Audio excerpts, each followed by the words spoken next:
Perkenalkan, nama saya Ganis Meriska Wijayasmita, nomor absen 13. Perkenalkan, nama saya Anissa Rahman, nomor absen 4. Perkenalkan, nama saya Rais Aku Mawadani dari absen 30. Perkenalkan, nama saya Yosanta Gladys dari absen 34. Menginformasikan. Untuk tingkatan norma yang pertama, di sini ada norma cara atau usage. Norma cara atau usage adalah proses interaksi yang terus-menerus akan melahirkan pola-pola tertentu. Norma cara atau usage ialah norma yang menunjukkan pada suatu bentuk perbuatan dengan sanksi yang sangat ringan bagi si pelanggarnya dibandingkan dengan norma yang lain.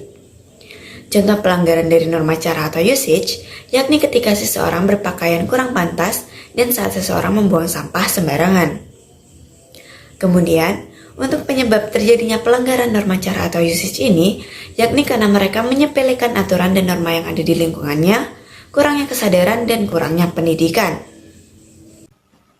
Selanjutnya, tingkatan norma yang kedua. Kebiasaan atau folkways adalah perbuatan yang diulang dalam bentuk yang sama karena banyak orang yang menyukainya dan menganggapnya penting. Selanjutnya, contoh pelanggaran norma yang pertama, tidak menghormati yang lebih tua. Yang kedua, tidak mengetuk pintu ketika memasuki ruangan. Yang ketiga, makan dan minum menggunakan tangan kiri. Lalu yang selanjutnya adalah penyebab pelanggaran norma, yaitu kurangnya rasa hormat, rendahnya kesadaran, sikap saling toleransi, dan rendahnya tenggang rasa. Tingkatan norma yang ketiga adalah tata kelakuan atau mores. Tata kelakuan atau mores adalah kebiasaan tertentu yang tidak sekedar dianggap sebagai cara berperilaku, tetapi juga diterima sebagai norma pengatur. Contoh pelanggaran norma tata kelakuan atau mores yaitu yang pertama adalah tidak mematuhi peraturan lalu lintas, yang kedua mencuri barang milik orang lain, dan yang ketiga melakukan penjudian. Penyebab pelanggaran dalam norma tata kelakuan atau mores adalah kurangnya rasa ketidakpatuhan sehingga menyebabkan terjadinya penyimpangan. Definisi dari norma adat istiadat adalah sebuah norma yang tidak tertulis dan biasanya merupakan sebuah aturan yang sudah ada dan menjadi turun-temurun sejak zaman dahulu. Sehingga jika kita melanggar norma tersebut, kita akan mendapatkan sebuah sanksi sosial, yakni berupa pandangan yang tidak enak dari masyarakat itu sendiri. Contoh pelanggar norma adat istiadat adalah tidak menghargai dan mematuhi adat istiadat yang berlaku, dan memakai pakaian yang kurang pantas sehingga bertentangan dengan norma tersebut.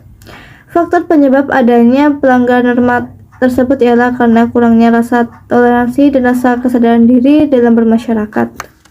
Pertanyaan terakhir yakni jelaskan pendapat kalian mengenai solusi untuk mengatasi pelanggaran tersebut. Nah, solusi untuk mengatasi pelanggaran tersebut menurut kelompok kami yang pertama adalah dengan memberi sanksi yang tegas dan jelas yang mengikat masyarakat sehingga masyarakat tersebut ketakutan. Biasanya, orang yang melanggar norma itu sanksinya nggak jelas, lembek, biasa-biasa aja, dan bahkan dibiarkan kabur begitu saja.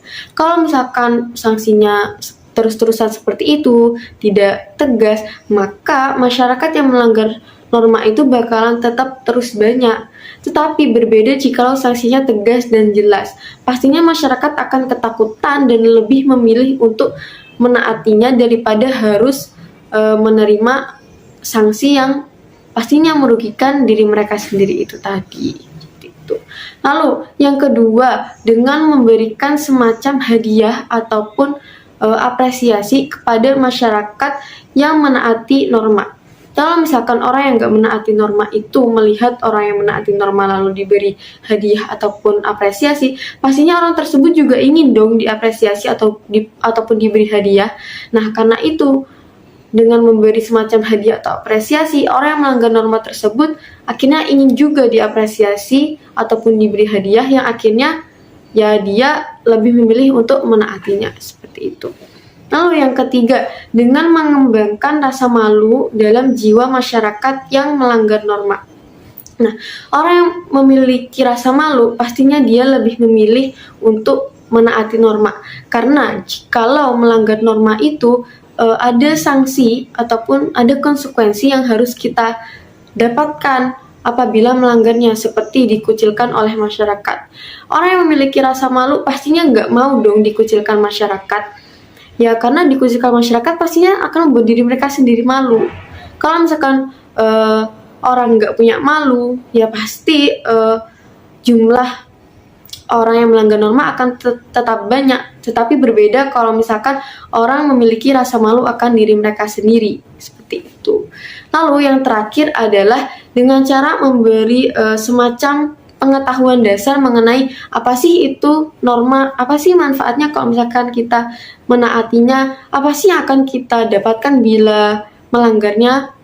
Kalau misalkan kita sudah memiliki pengetahuan yang cukup mengenai norma itu sendiri, pastinya kita lebih milih menaatinya, karena dengan menaatinya kita bisa mendapatkan berbagai macam dampak positif. Tetapi berbeda jikalau kita tidak memiliki pengetahuan dasar yang cukup mengenai norma. Pastinya kita kayak, apa sih norma itu? Paling juga kalau misalkan kita gak naatinya, kita gak bakal dapat hal yang jelek.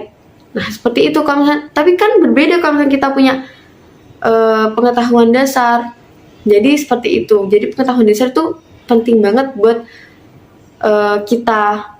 Sekian penjelasan dari kelompok kami, kurang lebihnya mohon maaf. Kami dari kelompok 5 mengucapkan terima kasih.